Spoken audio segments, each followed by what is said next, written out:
وَلَقَدْ يَسَّرْنَا الْقُرْآنَ لِلذِّكْرِ فَهَلْ مِن مُّدَّكِرٍ۔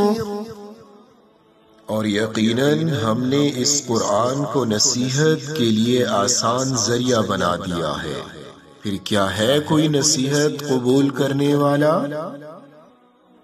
السلام علیکم، امید ہے آپ لوگ خیریت سے ہوں گے۔ آج ہم انشاءاللہ 22واں پارہ اس کا خلاصہ پڑھیں گے۔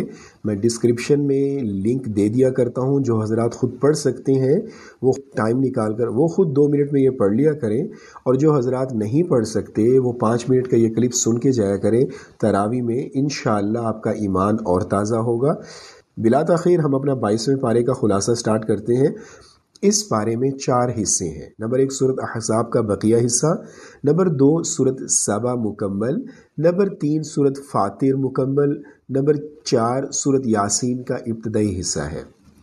نمبر 1 سورۃ احزاب کے بقیہ حصے میں 4 باتیں یہ ہیں۔ نمبر 1 ازواج مطہرات کے لیے 7 احکام ہیں۔ نمبر 1 نزاکت کے ساتھ اجنبی سے بات نہ کریں۔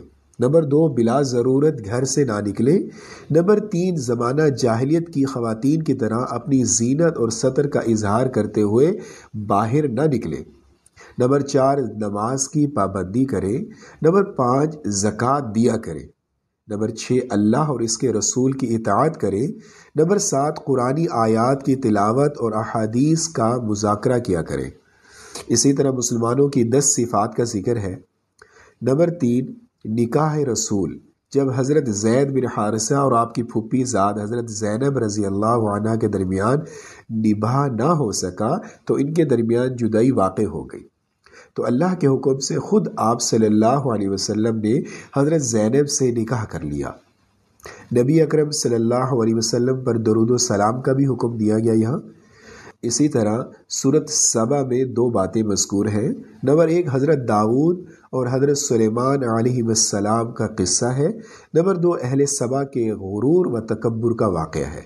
نمبر 3 سورۃ فاطر میں 2 باتیں یہ ہیں۔ نمبر 1 توحید کے دلائل ہیں۔ نمبر 2 مسلمانوں کے 3 گروہوں کا ذکر ہے۔ نمبر 1 وہ مسلمان جن کے گناہ زیادہ ہوں۔ نمبر 2 نیکیاں اور گناہ برابر ہوں۔ نمبر 3 نیکیاں زیادہ ہوں۔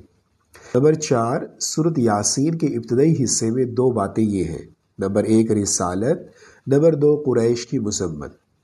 یہ 22ویں پارے کا خلاصہ تھا۔ دعا ہے کہ اللہ تعالیٰ اس کو سمجھنے اور اس پر عمل کرنے کی توفیق عطا فرمائے۔ جب آپ تراویح پڑھنے جایا کریں تو مجھے اپنی دعاؤں میں یاد رکھا کریں۔ انشاءاللہ اگلی ویڈیو میں 23ویں پارے کے خلاصے کے ساتھ حاضر ہوتے ہیں۔